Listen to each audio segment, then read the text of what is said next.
hopefully win many games here in the second round. The experience and the court savvy of the Knights bringing them to another victory. Second round action is in full effect. Basketball never stops on Action TV.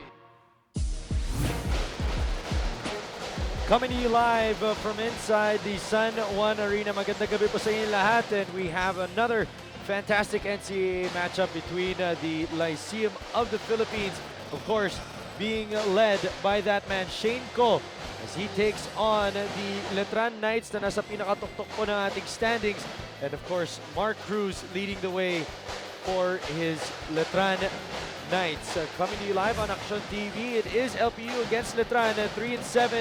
LPU taking on the 9-1 CSJL Knights. Ako po si Aaron at kasama natin ngayon, of course, Coach Olsen Arcela. And Coach, this is a very interesting matchup that we are going to be having today because of the fact of the streaks that we've been seeing. Lyceum medyo mabagal yung simula nila and has been carrying on over to LETRAN naman after that loss to Perpetual, definitely getting back into the action. Yes, if you remember, LETRAN had that 7-game winning streak to start the season. So napakaganda nung ginawa nila. Kaya naman, right now, they're at the top of the standings leading at 9 wins and 1 loss. Let's take a look now at those standings para makita natin kung saan nakapwesto yung mga ibang koponan dito. And you see there, LETRAN at the top, and then Lyceum at 3-7. But this team is used to playing that spoiler role. Yes, they're at the bottom of the standings right now. But, you know, they're just 2 games away from number 4. JR and Sebastian there at tied at number 4 with 5 wins. They're just 2 wins away. So, kayang-kaya pa nilang humabol eh. But they have to do it now. And LETRAN, like you see on your screens, 9-1 na sila. But I expect them to make the Final 4. But the important thing for them is not just to make the Final 4. The important thing for them is to make it at least to the top 2. Of course, it would help if they land number 1. Now let's take a look back at what happened when these two teams last met. It was on July 20, and Lyceum, it was that same thing again. Kilala sila bilang isang heartbreak team. You know, the team that comes out of nowhere and shocks a lot of players and fans when they can come up really big. But it was just, speaking of big, Raymond Almazan, that was too much. Yes, ang Lyceum is a very dangerous squad. You know, kahit sinong team ay kaya nilang dikitan. You know, but ito, si Raymond Almazan was just too much for them. You know, scoring 19 points, 17 rebounds, and had 3 blocks. But it was actually their defense, of course, anchored by Almazan, that really stepped up for them and made them win that game, especially in the second half. And you know, he did, if you did not see it, nag-tweet po si Coach Chot that he is going to invite Raymond Almazan to the Smart Gilas cadet pool. We'll see how that plays out. Ganun po talaga kagaling itong si Raymond Almazan. Now let's take a look back at the last game na linaro itong Lyceum. It was a very physical and long matchup between San Beda and those said Pirates. It did not go into overtime. Hindi po masyadong dikit yung laban. But there was just so many fouls leading to so many free throws, and it's so long of a game. Yes, the 2 teams combined for 61 fouls and 75 free throws. It was an NCAA game, pero parang PBA yung pinapanood nila sa haba eh. PBA, 48 minutes, and then you have so many timeouts. At natatapos siya almost 2 hours. Yes.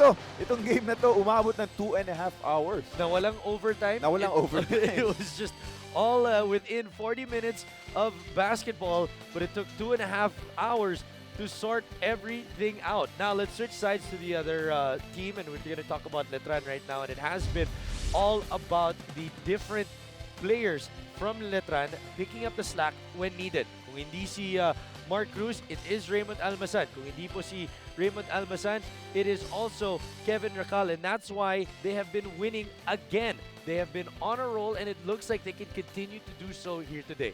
Yes, actually they've been playing pretty well. You know, they lost Kevin Alas, who decided not to play his final year for them. But it has actually been a collective effort. Ano, walang isang particular player na nag-step up o kumuha ng scoring cudgels, but it has actually been a collective effort from a lot of players.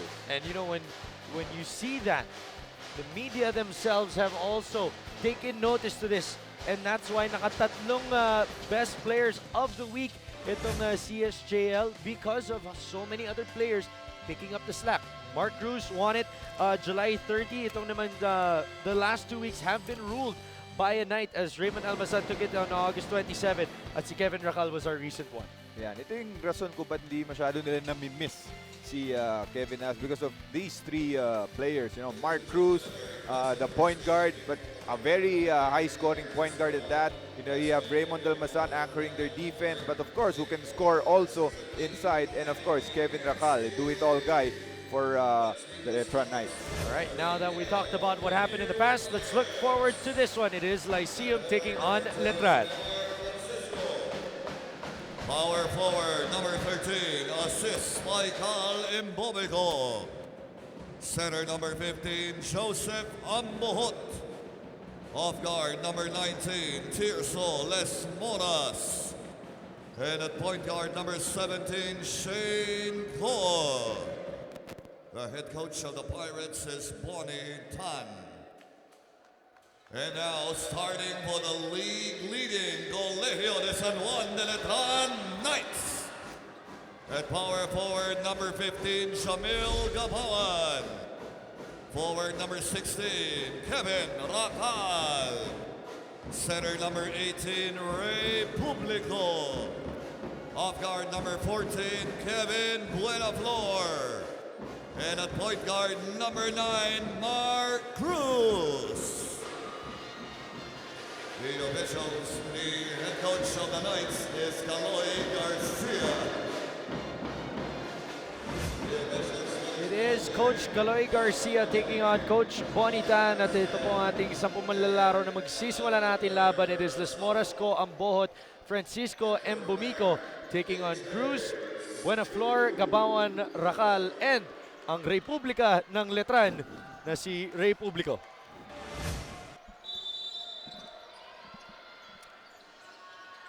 For a team like Lyceum, Coach, what's the important thing coming into this game? Well, they just the problem they've been having the past games is closing out games. You know, there was the one particular game na nakita natin that they only scored 2 points in the fourth quarter, although they won that game. But that has been their problem, being consistent and closing out games. For LETRAN naman, Coach, of course, as Shadeco scores and Kevin Gabawan rather scores on the other end. For LETRAN, they don't want to overlook this game. Syempre, they want to get things done. Yes, like I said, I feel that they will safely make it to the Final Four. But of course, knowing Coach Caloy, ayaw lang niya just to make it to the Final Four. He wants to make it first. Goal is to make it top 2. Then of course, it would help if they landed number 1. Don't want to underestimate a team like Lyceum as well. As Buenaflor mitangan na bola, binalik kay Gabawan, and that's trouble. Yes, good job helping out by number 15 to see Ambohot. Good help job by this guy. Let's send it on over now to Miss Riza Diaz. Aaron, just in case hinahanap ng mga fans ng LETRAN Knights si Raymond Almazan, who is not starting in this ball game, nandito na siya. Ang problema late siyang dumating. Kaya sabi ni Coach Caloy Garcia, pakikinaramdaman muna daw niya si Raymond. He doesn't have any injury, late lang dumating, and he should be coming into the ball game anytime soon. Nako, na traffic. No. Yun lang. Akala ko tuloy style ni Coach Caloy, ginagayang style ni Coach Yeng. Iba-iba yung starters niya. But no, he just arrived late as Ray Publico sends that three-pointer in. When you have someone like Raymond Almazan and off the bench, medyo mahirap yan. As Aziz Mbumico missing. Ball hits the back of the board and it will go back to LETRAN. Buenaflor, Kevin Racal. Gabawan in the post, no good. With Raymond Almazan coming off the bench, it is going to be important how LPU will start the game because ayaw mo nga naman for you to be down pagpasok ni Raymond Almazan dahil mas lalong dodoble yung hirap mo. And pressure now is on Amil Gabawan. Getting that block, keep that, kung anong binibigay ni Raymond Almazan, dapat kaya rin gawin ni Gabawan as foul called on the push. And Lyceum Bumico able to draw that one. Coach, when a team like Lyceum, nakilala sila bilang, that team that a lot of people sometimes overlook, and nakakuha sila ng mga ilang panalo dahil doon. What is that? Is that a characteristic of a team, or is that just the rest of the teams underestimating them? Well, you have to remember no, itong Lyceum won their first game when they beat San Beda. Yes. So this is a very dangerous team. Hindi porque nasa bottom of the standings, kikita mo na mahina sila. This is a very dangerous team. At on any given day, maraming pwede mag-score dyan. There was one game I covered na Los Mores is starting for them where he had a career game. And another game where I covered, si Baltazar naman ang career game.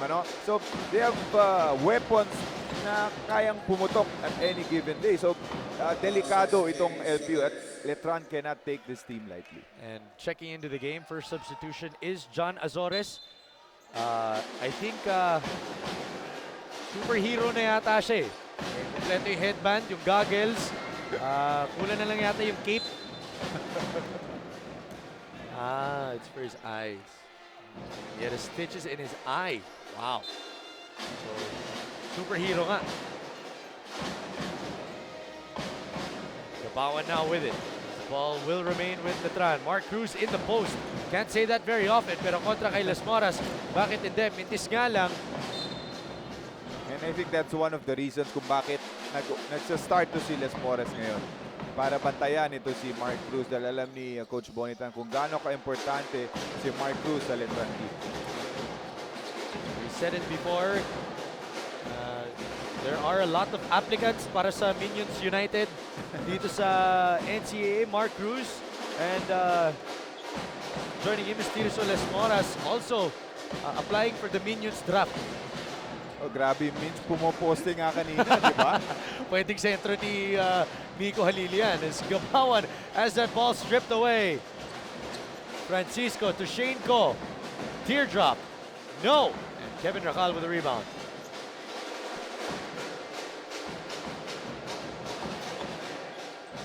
Racal stopping on a dime. Mintis nga. Rebound for Ko. Both teams right now struggling on offense. Still 5-2 ang score natin. Las Moras drive, kick, Aziz, no, rebound once again to Gabawan.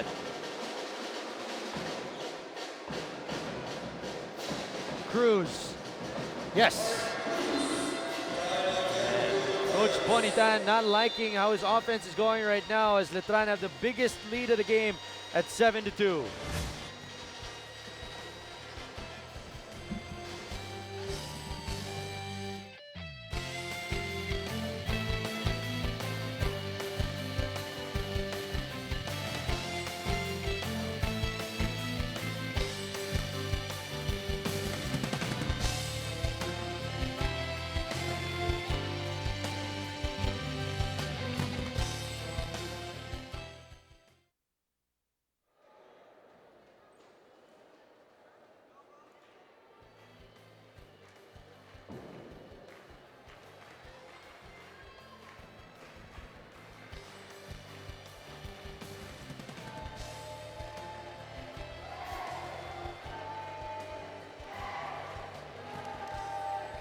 Welcome back to the NCAA. Kasama ko ngayon, miyembro ng Gilas Pilipinas, manlalaro din ng Rain or Shine Last to Painters at dating naglaro dito sa NCAA for PCU Dolphins. Paul Belga, welcome to the NCAA. Namiss mo ba ang iyong NCAA days?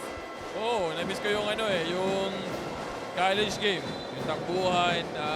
Nakakatuwa sila panoorin eh. So, trinay ko lang manood. Ngayong hapon na to, sino bang sinusuportahan mo? LETRAN Knights ba o Lyceum Pirates? Hindi, parehas silang sa akin eh, close sa akin eh. Kasi nakikip-practice ako sa Lyceum and then at the same time, si Coach Kaloy. So, wala akong kinakampihan kung sino manalo. Dun ako. Bukas, kailangan kayong manalo kontra Meralco Bolts. Anyayahan mo sila? Supportan niyo po yung Rain or Shine against Meralco bukas sa Mall of Asia Arena. Magkita-kita po tayo. Thank you. Thank you, Bo. Good luck sa inyong laro. Aaron? Ninakaw niya yata yung t-shirt mo, coach eh. Kilabot ng chicks. Medyo hindi nakasulat. Pero sabi nga ni Bo, nami-miss nga daw niya yung takbuhan eh. Ba't tumatakbo ba sa akin? Mukhang dahil sa t-shirt niya, mukhang iba yata yung mga tinatakbo. Yun yata pinunta niya dito. Di ba? 5 minutes remaining in the first quarter. 7-2 pa rin po ang ating talaan ni Kevin Racal as that ball tapped away. Publico. With the floor and back to Racal again. Or rather, that is Gabawan with the finish on under the rack. Yes, a very good start for this Letran team. Katulad sinabi natin, wala pa dyan si Raymond Almazan. 9-2 po ang ating talaan. Shade ko, ilabas kay Las Moras. Only one field goal so far para sa Lyceum. And this is what they don't want, no, coach, with against a team as fluid and as talent-heavy as Letran. Don't want to go down big early. Oh, hindi pwedeng mabaon nga sila ng maaga. I mean, they're getting good shots, they're getting penetrations, but hindi lang their shots are just not falling for them.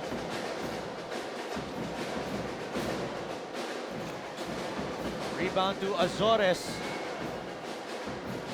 No foul call. Putback is in.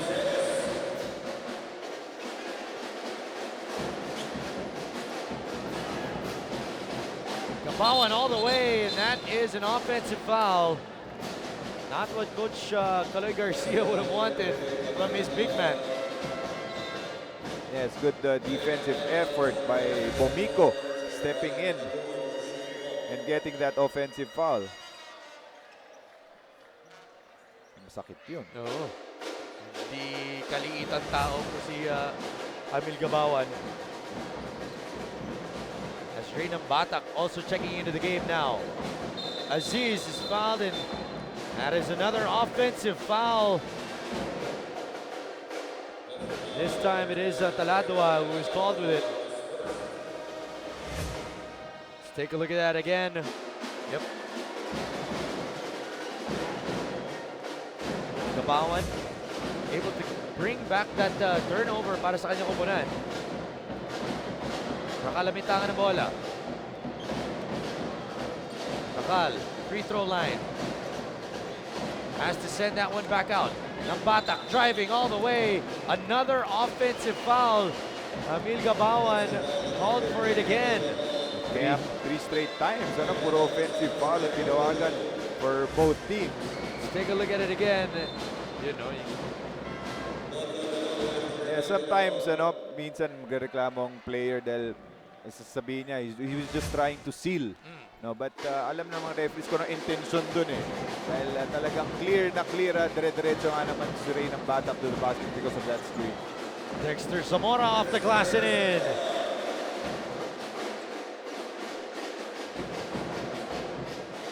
Po ating talaan. Tatlong kalahating minuto na lang po naiiwan dito sa ating first quarter as Kevin Racal with it again. Ng Batak. Belorio. Binalik kay Racal. Back to Belorio. Long two is in. Very unusual, You have 2 guards there, itong si Cruz at si Nambatak, pero nagbababa ng bola si Racal. And making things happen for his team. It was an assist of Racal kay Belorio that made that happen. As Racal sits down. Zamora for 3. Long. Rebound, last touch kay Reynam Batak. Kaya maiiwan pa rin dito sa mga nakaputi. 5-point advantage for the Knights. And Bumico, knockout play. Very good baseline play that time. Good back pick at nalibre si Bumico doon. Agad-agad pinuntahan na ng Letran itong si Raymond Almazan, just using that height. That's what makes him dangerous right now. Kasi Almazan, known as a very good defender, patrolling the paint, but right now, dinadagdagan niya yung kanyang weapon with this post game. We have a timeout on the floor. As Coach Kaloy Garcia ang hihingi nito. 30-8 po ang ating talaan. We'll be back.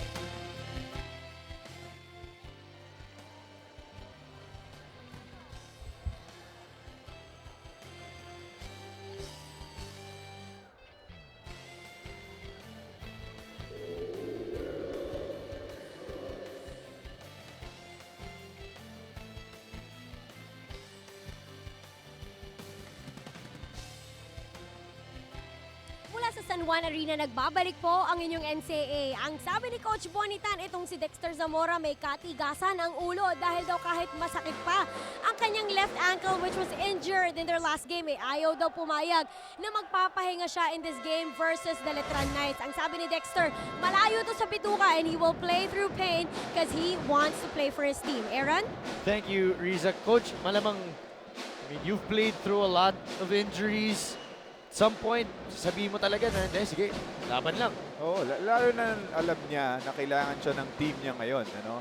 It is his stats from last game. Ano? He had 20 points against San Beda at 6 of 8 field goals to si Dexter Zamora. Pero alam niya na kailangan siya ng team niya ngayon. Right now, they're right down there at the bottom of the standings. And he missed 3 games because of suspension. So alam niya, ngayon, di na siya suspended pero may injury. Kaya pipilitin lang niya para makatulong siya sa kanyang koponan.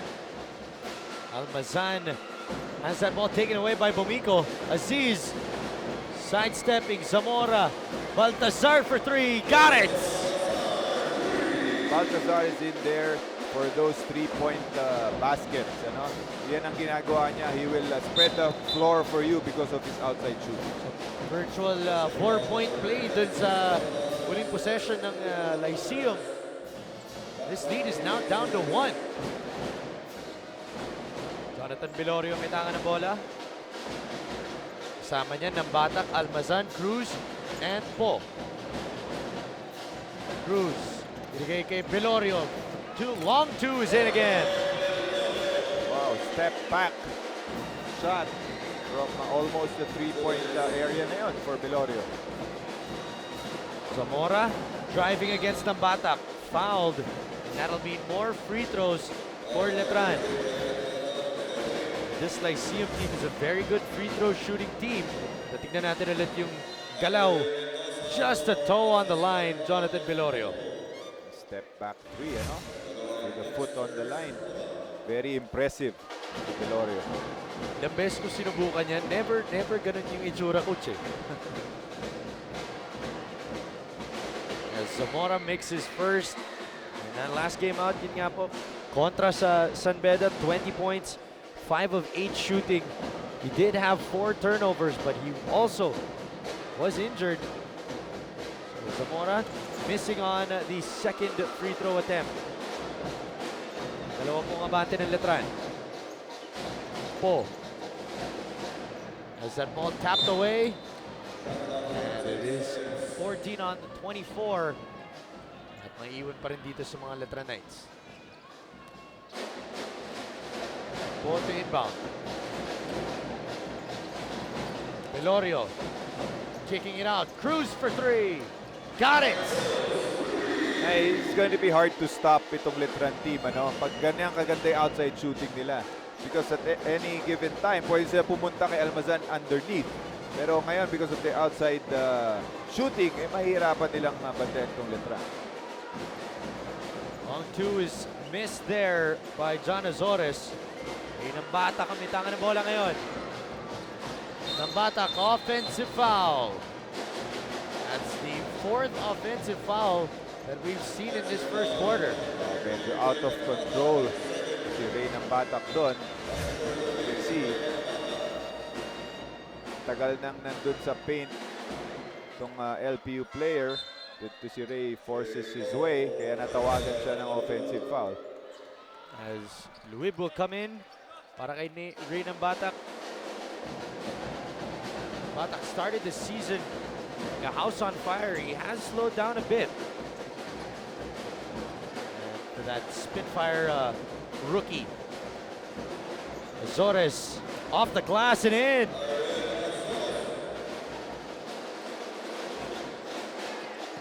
Oh, double team sends it to Raymond Almazan. Crossover. And that's what happens when the big man holds the ball.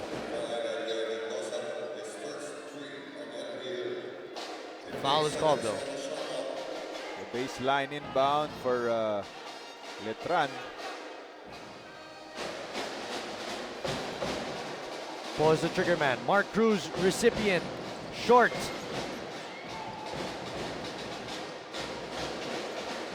Dexter Zamora. Driving. Blocked by Almazan.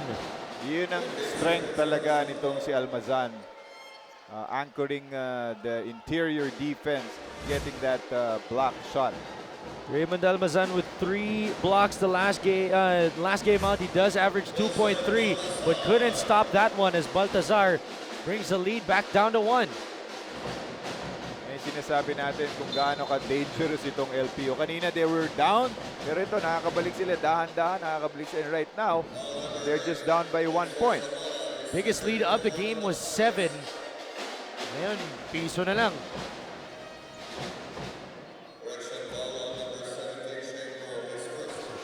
Foul, bibigyan nila kay Shane Ko. Una pa lang niya yan. Delorio with almost 2-second differential on the clocks. Almazan kicks it out, back out to Belorio. Mintes rebound kay Azores and a foul is called, and that'll mean free throws and a chance to maybe take the lead with 8.4 seconds remaining in the first quarter. Yes, not a very wise decision there for Belorio. Giving up a foul at penalty na nga to. So dalawang free throws ngayon para dito kay Azores. At yung malaking run ng LPU coach happened around the same time that Kevin Racal sat back down on the bench. How big of a difference is it when he's on the floor? Well, malaking difference si Racal. But you know, we were expecting, di ba, pagpasok nga sana ni Almazan is doon dapat bubulusok itong LETRAN. But apparently itong LPU ready na dun sa nangyaring yun. First lead of the game, or rather second lead of the game para sa LPU as they now lead 19-18. Mark Cruz dropping it off, turnover. Shane Ko with 1 on the clock. And that will do it for the first 10 minutes of action. LPU already leading 19-18 po pagkatapos ng ating unang kanto. Mark Cruz and the rest of LETRAN started out very well. Yun nga lang, it was Dexter Zamora and the rest of the Pirates that brought them back to this lead. We'll come back second quarter action. Huwag po kayo alis.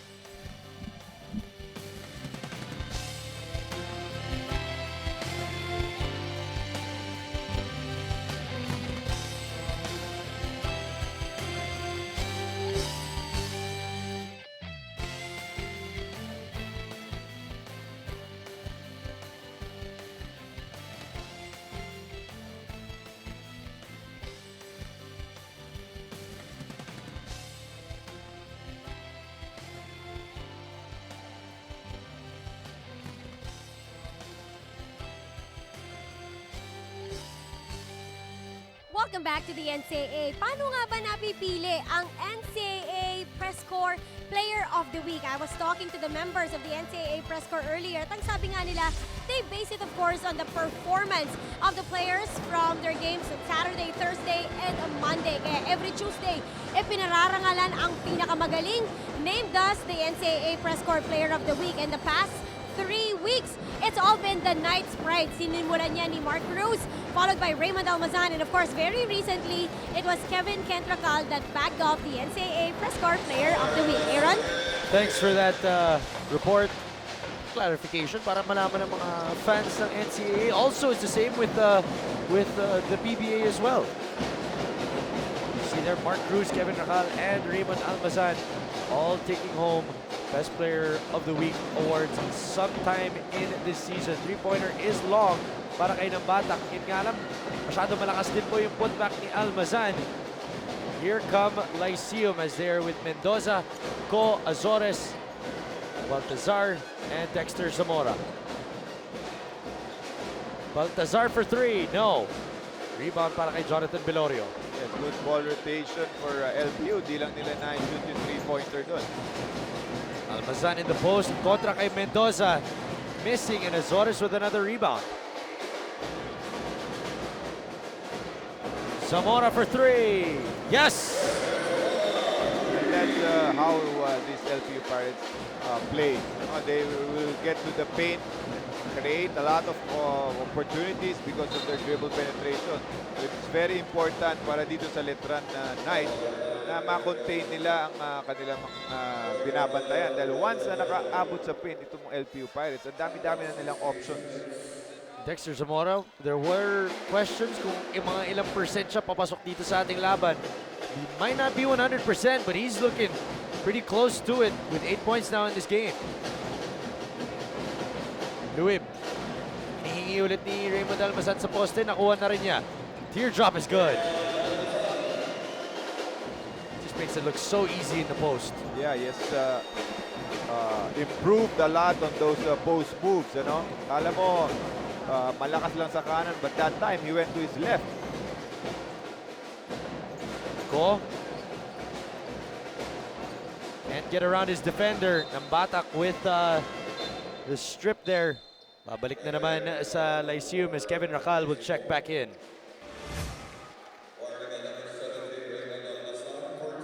And Raymond Almazan taunting Mendoza a while ago, kaya binigyan na siya ng warning as Aziz Bumiko will come in as well. Nakita natin, pinapatira niya kasi yung kanyang binabantayan. Tira mo, tira mo, tira mo. Zamora, binalik kay Mendoza. Mendoza has that ball stripped away. Here comes Reynam Batak. Taken back by Aziz. Up ahead is Mendoza. Racal able to disturb that pass. Stopping that transition offense para sa Pirates.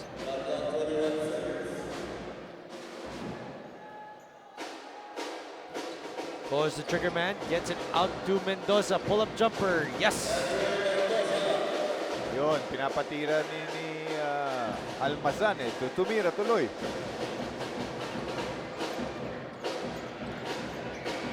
Luib, nakaikot sa kanyang bantay all the way. Mintis nga lang Almazan. Foul called on. That is Mendoza. Andre Mendoza, one of the bangers para sa Lyceum. Sometimes masyadong banger, pero para kay Coach Bonitan, sige lang.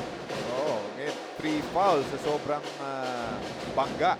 Natawagan na siya for his third personal foul, so upo muna siya ngayon. Racal sa poste kontra kay Baltazar. Blocked, but there's a foul on the body, I think. 2 free throws para kay Kevin Racal. We've been talking about him since a while ago.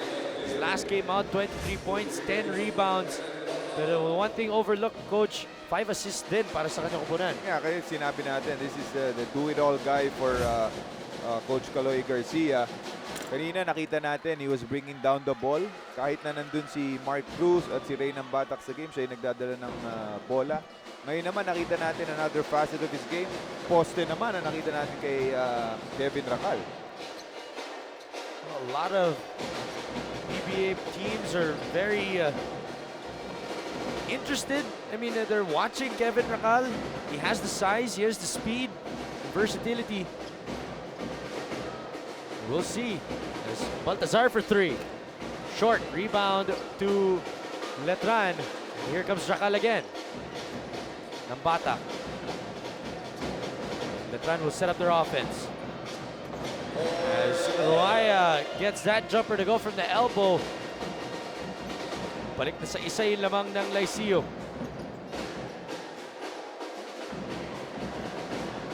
Bumiko. Dexter Zamora driving all the way. Mintes rebound to Raymond Almazan. Luib inside. Ruaya kicks it out. Nambatak for 3. Too long. This game has definitely shifted gears Ko. Kontra kay Rakal. Good defense there by Letran. These two teams actually, thrive on transition. Kaya we will expect a lot of fast breaks. So both teams should, be very wary of this transition game of Letran and the LPU.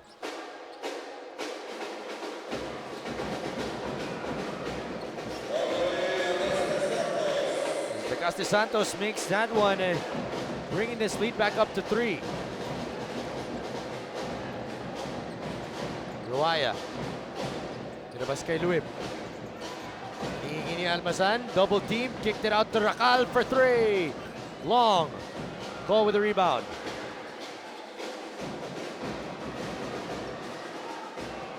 Go driving. That ball will switch sides.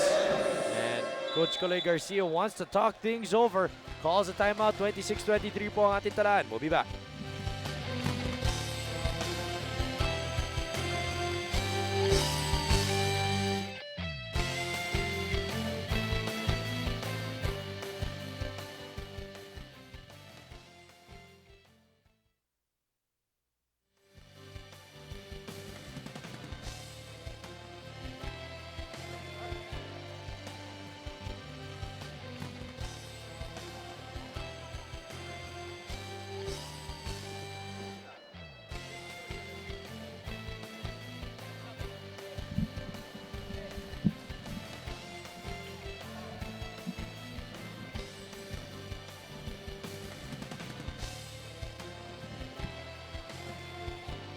Babalik po tayo dito sa loob ng San Juan Arena, and it is now time for our Chipikara code of the game. Dapat all-out support. Lumalamang o humahabol, tuloy-tuloy pa rin ang pag-cheer. At syempre, di dapat nawawala ang favorite snack ng Perkada, Chippy.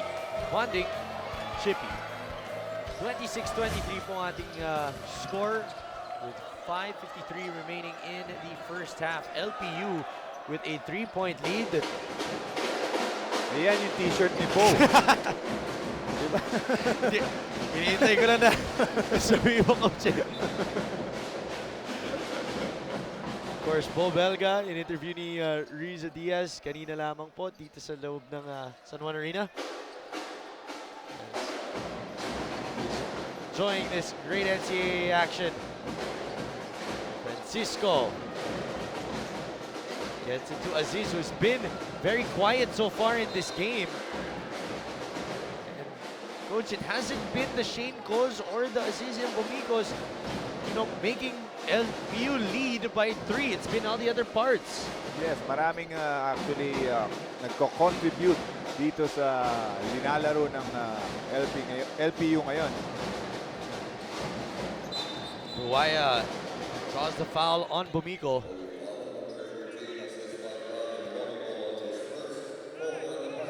Will be a 14-second shot clock para sa Letran Knights. Mark Cruz getting checked back in right now para kay Jur Luib. So, mga kasama ni Cruz is Ruaya, Almazan, Napatak, and Rakal. Almazan asking for it. Double team comes. Swings it over to Rakal. Swings it back inside, and there's a foul. I like the patience of Almazan. Early on, he got 4 straight points in the post. Right now, very patient siya. Tinitignan niya kung may double. Kung walang double, shoot niya. Kung meron, he's involving his teammates. Coach, is there a player that you were reminded of pag pinapanood mo si Raymond Almazan? Or is this like something that we have not seen in a very, very long time? Yeah, because of his length, diba? Very rare yan ngayon eh. Ganyang kalaking player, and which is why I think that, malaking pag-asa niya to make it to the pros. I think he will apply for the draft this coming season, the PBA draft, and I feel any team na kukuha sa kanya, malaking tulong na ibibigay niya. Imagine if he can end up in rain or shine with Coach Caloy Garcia there, who's, nakita rin naman natin yun when Calvin Abueva with Coach Topex Robinson. I think familiar names, familiar faces, it helps. We'll see if I think, Aaron, nakatulong rin. Ang alam ko, nagpa-practice din to sa dinadala ni Coach Kaloy to si Rain Rain or Robinson sa Rain or Shine. Wow. So, nakakatulong talaga, when you bang bodies against Bo Belga and JR Kinyahan. Diba? titigas ka talaga niyan. Oo. And I think it's helping him right now Yeah. with this game. Bumiko dishing out. We have a foul. 8 turnovers na pong Lyceum. Yet they are still leading by 2.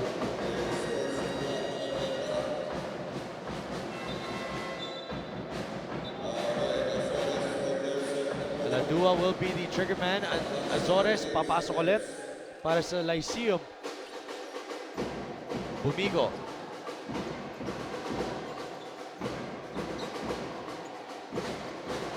Kontra kay Almazan. Almazan blocked.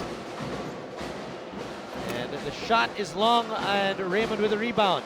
There's that length na pinag-uusapan natin, Offensive foul called on Mark Cruz. Sinasabi niya na humahawak itong si Tirso Les Moras. Laban ng ating mga minions dito ngayon. Showing that they did come to play. Good hands by Les Moras. Kaya naman natawagan kung si Cruz ng offensive foul. Francisco, short. Taladua, Mintes. Rebound na naman para kay Almazan. 5 rebounds now for Raymond Almazan. Nambatak.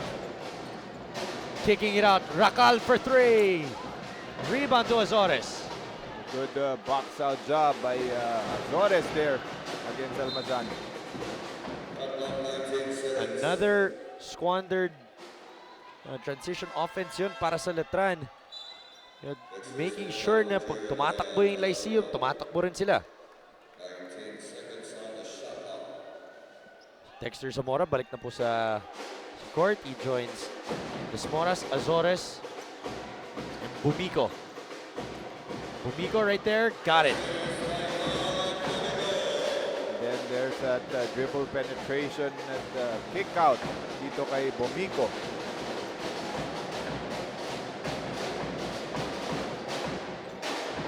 Batak inside now to Raymond Almazan. Step through, and that'll be 2 free throws. Tama yung ginagawa ni Azores. He's trying to push out itong si Almazan away from his comfort zone. Na hindi na nga, he's trying to push out Almazan from his comfort zone where kailangan pang gumamit ng dribble ito si Almazan to get to the basket. Kaya lang nga, masyadong physical at natawagan siya ng foul doon. See there with the goggles, the headband. Raymond Almazan, mintis po yung una.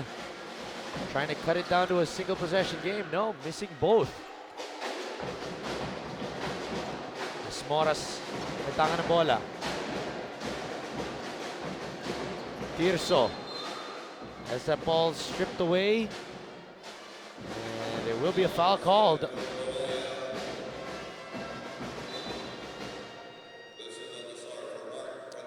And Francisco sit down. Baltasar balik na po sa ating laro. 3:21 ang naiiwan dito sa ating game clock before we head into the halftime break. Bumiko. Trip. Las Moras against Almazan. Yan pa yung isang napakagandang facet ng laro ni Almazan. This is timing on blocking shots. And having no part of his body touch Tirso Las Moras as well. 28-24, we'll be back.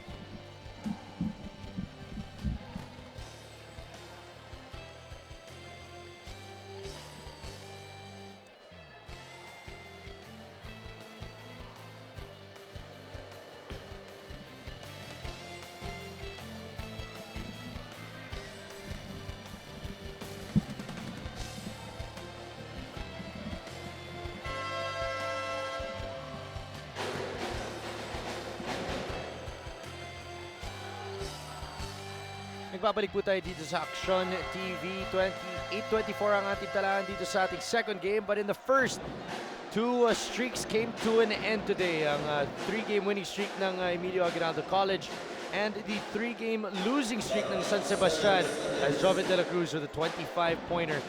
In that one, 90-69 po ang ating talaan nun. And Baste will tie JRU right now for 4th spot in the standings. Head back to this one as dami pong basketball na mangyayari dito. Zamora Mintis and Nakal with another rebound. Nambatak, pull up at the elbow, short. Nakal swings it to Cruz for 3, got it! Alam na ni Rakal kung nasan ang kanyang shooter, which was on his right side. Kaya binigay agad niya for 3-pointer by Cruz. At ang balik naman, bilis naman ang balik ng LPU. Pinag-usapan natin kanina, the transition defense will play an important factor in this game for both teams. Kaya kailangan bilisan nila ang pagbalik nila on the defensive end. Let's take a look now at this master move by Azores.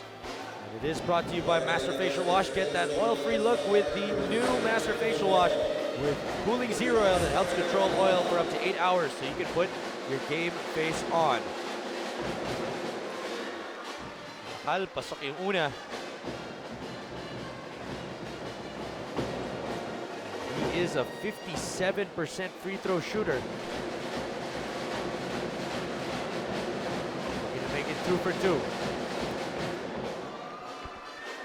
So, baba na lang ulit sa isa ang lamang ng Lyceum. Zamora driving all the way. Has to take it back out. Dinoble. Maiiwan dito sa Lyceum as that ball was tapped out by Mark Cruz. Caste Santos papasok ulit. Baltasar upo na naman.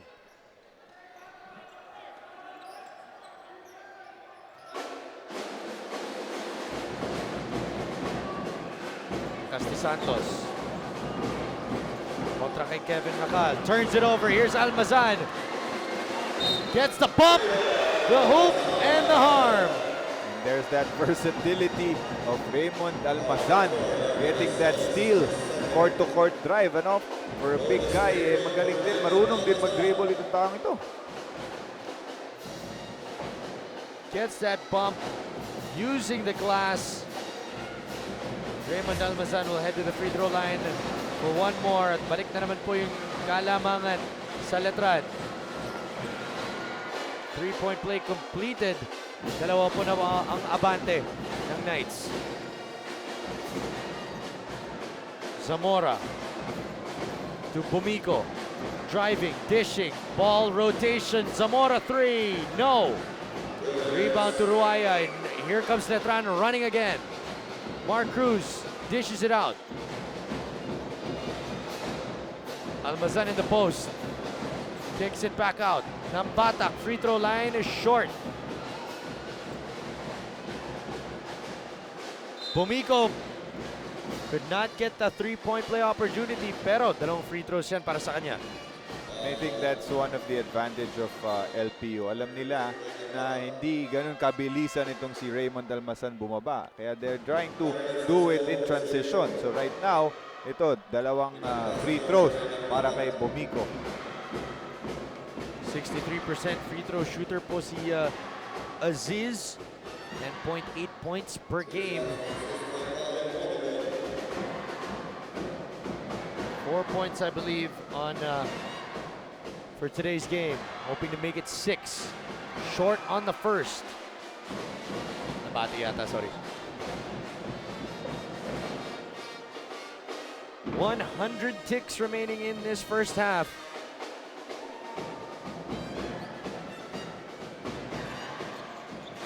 Bumico, pasok yung pangalawa. So, nag-iisa lang po yung lamang ng Letran. Ruaya gets it back and looks for Mark Cruz to set up the offense. Cruz kontra kay Zamora, slips. Ball is tapped around. Castro looking for Cruz and it is stopped by Bumico. 5 na lang po naiiwan sa kanilang shot clock. Peter Soles Moras will come in again. Yun ang pwedeng gawin itong LPU ngayon because of their quickness and napakaganda yung defensive rotation nila ngayon. Racal Mentes. Rebound now by Lakas de Santos. Kicks it out. Les Moras for 3. No. Rebound for Cruz.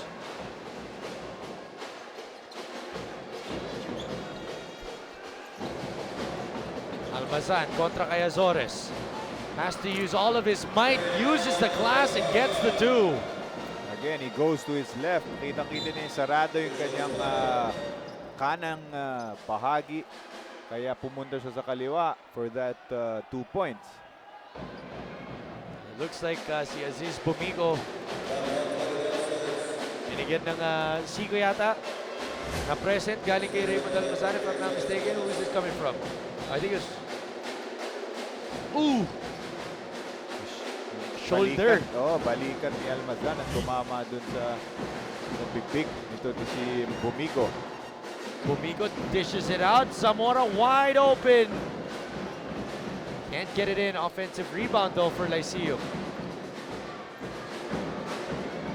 Zamora has that ball taken away, but Bumigo able to take it back. Foul, no traveling called on Zamora. So Letran, they were down by 1 at the end of the first quarter. Ngayon, 3 po yung kanilang abante. Ng Batak coming back in. Binalik to si Ray ng Batak ngayon for this for their offensive set right now. Last play dito sa second quarter para dito sa koponan ng Letran. So it is Batak joining Racal, Castro, Almazan, and Cruz. Batak kontra kay Bumigo. 10 on the clock. Ray sidestepping, blocked. Puts up the second chance and he gets it in. Finally gets his first 2 points of the ball game, enough to bring this lead up to 5. Great turnaround in the second period para sa Letran Knights. Coming up at the half, it is, of course, Throwback Thursday. So let's see pictures some of our players, and it is 36-31. We'll be back.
Magandang gabi, pagbati mula sa Letran Cheerleaders opening hour halftime festivities. Halftime na nga po ng ating pangalawang laban at lamang ang Letran Knights 36-31 against the LPU Pirates. Now, dahil nga Thursday ngayon, syempre hindi magpapahuli ang inyong mga NCAA idols sa kanilang throwback picture. So samahan nyo kami as we give you our version of NCAA Throwback Thursdays. Una nating i-feature, walang iba kundi si Jeremiah Taladua of the Lyceum Pirates. Ayan yung kanyang graduation nung nursery pa siya.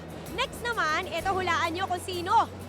Walang iba kung hindi, syempre nga, Dexter Zamora. Yan. Way back when he was still younger, very much younger. Yan. Now moving over to our next picture, hulaan nyo kung sino naman itong sunod natin ipapakita. Raymond Almazan. He was, I think, 9 to 10 years old. Hindi rin siya sure. Pero ang sigurado niya, birthday niya yung araw na yan. At niregaluhan nga daw siya ng kanyang mommy, si Julieta. Next is Shane Ko. when he was 5 or 6 years old, kasama niya ang kanyang sister in that picture. Throwing it back, super nice, in shame ko. Next is, eto, Andre Mendoza, iba pa ang uniform. When he was still playing, of course, for the LETRAN Knights back in 2011.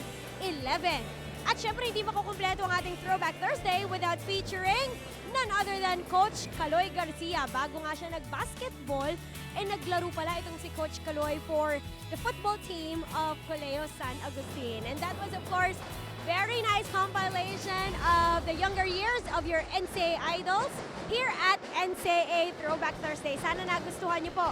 Hindi pa po tapos ang ating halftime festivities. I'm leaving you now with LPU Pirates of Pep Squad. More of NCAA 89 when we come back. Diyan lamang po kayo.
At the half, it is 36-31 po, lamang ng 5 ang LETRAN, but this has been a close fight all throughout.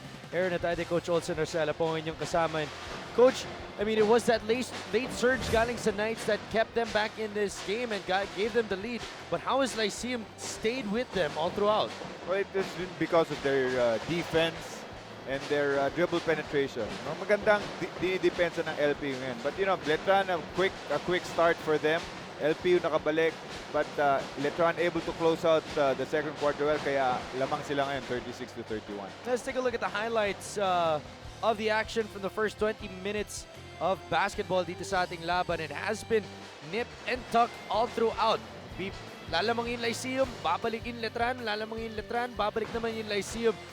Give and take on both ends. It has been quite ugly at times. No? Daming turnovers, mga offensive fouls. But Coach, it has been an interesting game nonetheless. Yes, both teams are actually a defensive